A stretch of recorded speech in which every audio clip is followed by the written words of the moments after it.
বসুন। হ্যাঁ, নিচে নয়, উপরে উঠে বসুন। উপরে নয়, নিচে নেমে বসুন।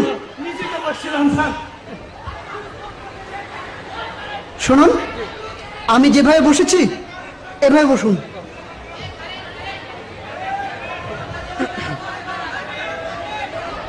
আপনাকে এবার একটি ইংরেজি ট্রান্সলেশন করতে হবে। I am English very not good, sir.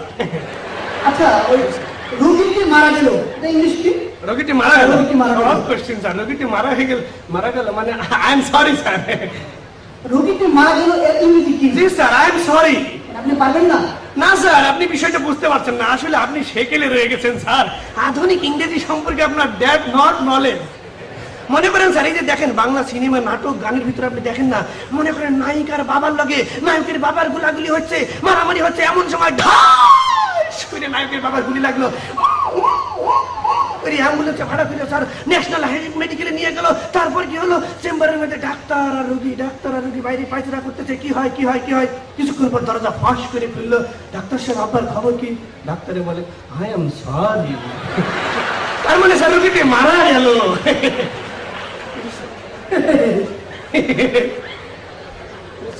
আচ্ছা জি স্যার, বলুন তো, পৃথিবীর সবচেয়ে বড় চুরি কোনটা? পৃথিবীর সবচেয়ে বড় চুরি? হ্যাঁ, এই তো স্যার 1996 সালে এই যে পাকিস্তানের সাইদনার ইন্ডিয়ার বিরুদ্ধে যে চুরিটা করলো, 194 রানের সেঞ্চুরি স্যার, এইটাই পৃথিবীর সবচেয়ে বড় চুরি স্যার। এরপরে কেউ করেনি স্যার এত বড়। আচ্ছা ঠিক আছে, এবার আপনাকে ভূগোলের বিষয়ে প্রশ্ন করি। জি স্যার। বলুন তো, সিডনি কোথায়?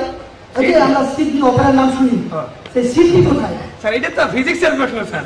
সিডনি এটা হলো গিয়া স্যার, মানে সিডনি স্যার। সিডনি হলো গিয়া স্যার, আমার বাম পাশে হইলে কিডনি। স্যার পাইছি স্যার, পাইয়া গেছি স্যার। হ্যাঁ বলুন, সিডনি কোথায়? স্যার আমার বাম পাশে হইলো কিডনি আর মোর ডান পাশে হইলো স্যার সিডনি। সর্বশেষ প্রশ্ন। জি স্যার। চলচ্চিত্র কাকে বলে? চলচ্চিত্র মানে স্যার চলচ্চিত্র, আমি তো স্যার একসময় বাংলা ফিল্মের নায়ক ছিলাম। দ্রুত বলুন।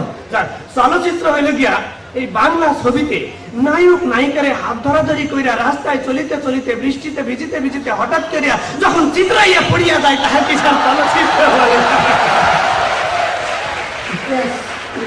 বুঝতে পেরেছি। জি স্যার। আউট। দারোয়ান কি বলছে মনে হয়? দারোয়ান ইউ গে। আপনাকে বলছি, বেরিয়ে যান।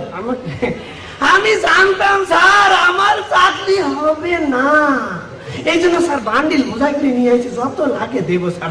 আপনি কয় লাখ চান, কয় হাজার চান স্যার? আমাকে তুই ঘুষ দিতে চাস? না স্যার, ঘুষ না স্যার, বকশিশ। বেরিয়ে যাও, বেরিয়ে যাও। ওরে বাবা, এই বেটা মনে হয় ছাত্র জীবনে সিলি টিভি করেছে নাকি? বেরিয়ে যাও। এই সমস্ত নকলবাজরা আমাদের অফিস আদালত দখল করে আছে বলেই আমরা দুর্নীতিতে বিশ্ব চ্যাম্পিয়ন। এদেরকে প্রতিহত করতে হবে, মেধাবীদেরকে এগিয়ে আসতে হবে, দেশপ্রেম এবং সততার আদর্শে উদ্বুদ্ধ হয়ে। সবাইকে ধন্যবাদ।